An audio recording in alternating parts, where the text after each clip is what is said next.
এই কষ্ট তো পাওয়ার জন্য আমরা এই সরকারকে নির্বাচিত করিনি। আমরা চাই আমাদের সামনের দিনগুলো অন্তত আমাদের কথা বলতে দেওয়ার সুযোগ দেওয়া হোক। আমরা কিছু করব না, আমরা শুধু বলবো, আমাদের বলার সুযোগটা দেন অন্তত। আমাদের মত আমরা যেন তুলে ধরতে পারি, আমরা এটাই চাই।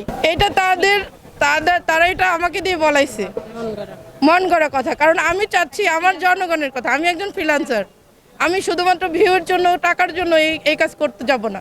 আমি অবশ্যই আমার দেশকে ভালোবেসে এই কাজ করেছি। আমি আমার জনগণের জন্য কাজ করেছি, এটা আমার ব্যক্তিগত মতামত।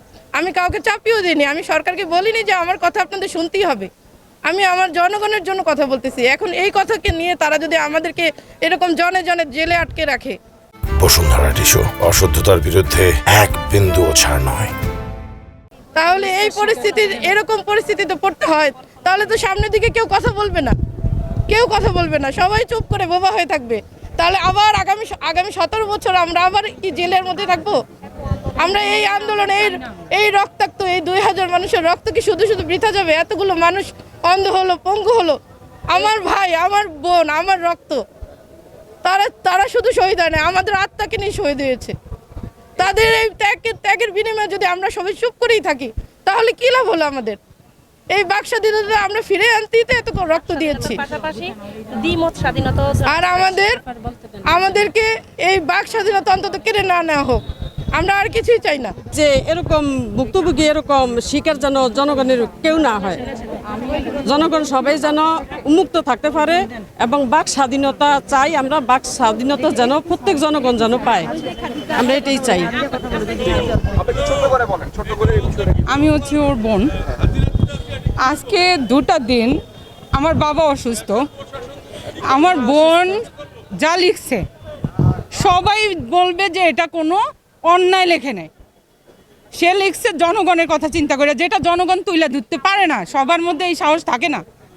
এখন আমরা এরকম লিখব, এখন তারা যদি এটা সহ্য করতে না পারে, সিস্টেম পাল্টাচ্ছে না কেন? তারা কেন এগুলি তারা বলাবে কেন? মানুষ দিয়ে জেলখানা কয়টা বানাবে? পৃথিবীর সবাই বলবে, বাংলাদেশের সবাই বলবে সে জেলখানা কয়টা বানাবে। সবাইরে ধরে ধরে জেলে ভরবে। ওর বাচ্চাটা সাবার করলো, 3টা দিন ওরে খাওয়াইতে পারলাম না, ঘুম পড়াইতে পারলাম না, বাচ্চাটা অসুস্থ, ওষুধটা পর্যন্ত খাওয়াইতে পারিনি কালকে থেকে। আমার কথা হলো যে এরা যদি এইভাবেই চলতে থাকে, তাহলে আমাদেরকে আর দরকার কি? আমাদের তো দরকার নাই। তারা যা ইচ্ছা তাই করে যাক। শেখ হাসিনার যে অবস্থা হয়েছে, সেও তার অবস্থা সেরকমই করতে চায়। খালেদা জিয়াকে আমি সম্মান করি, আমরা সবাই সম্মান করি, তাই না? কিন্তু তার যে নীতি ছিল, তার যে দেশপ্রেম ছিল, তাদের মধ্যে আমরা সেটা দেখতে চাই। আমরা আমাদের পৌরসভার কর্মী বিবি সাউদা আজকে মুক্ত হয়েছে। আমরা শুকরিয়া আদায় করছি আলহামদুলিল্লাহ। যারা সাউদা সহ যারা কষ্ট পেয়েছেন, আমরা আল্লাহ রাব্বুল আলামিনের কাছে পূর্ণ জাযা কামনা করছি।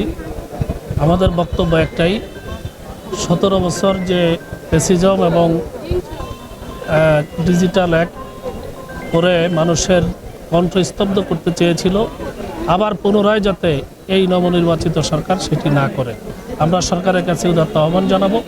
এবং আমরা জানতে চাই, দেশের মানুষ জানতে চায় কি ঠুনকো অজুহাতে, কাদের ইশারায়, কার নগদর্পণে এই কাজটি হলো। আমরা যদিও বিক্ষোভ কর্মসূচির ঘোষণা দিয়েছিলাম, আমার বোন মুক্ত হয়েছে, জামিন পেয়েছে, এই জন্য আমরা সরকারকে সহযোগিতার জন্যই, প্রশাসনকে সহযোগিতার জন্যই আমাদের কর্মসূচি স্থগিত করেছি। আমরা শান্তিপূর্ণ আন্দোলনে, শান্তিপূর্ণ কথায় বিশ্বাসী, আমরা সেটা করতে চাই।